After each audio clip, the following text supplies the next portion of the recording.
বর্ষায় নৌকা আর গ্রীষ্মে চরের জাহাজ হিসেবে সাধারণ মানুষের কাছে ভরসা একমাত্র এই ঘোড়ার গাড়ি।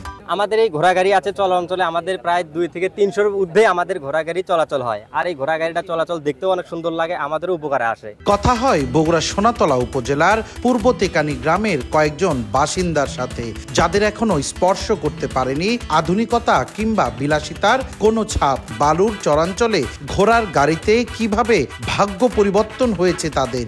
গ্রামের 400 মানুষের এখন অবলম্বন এই ঘোড়ার গাড়ি। উপার্জনও খারাপ নয়, দৈনিক কখনো 1000, আবার কখনো বা তা ঠেকে 2000-এও।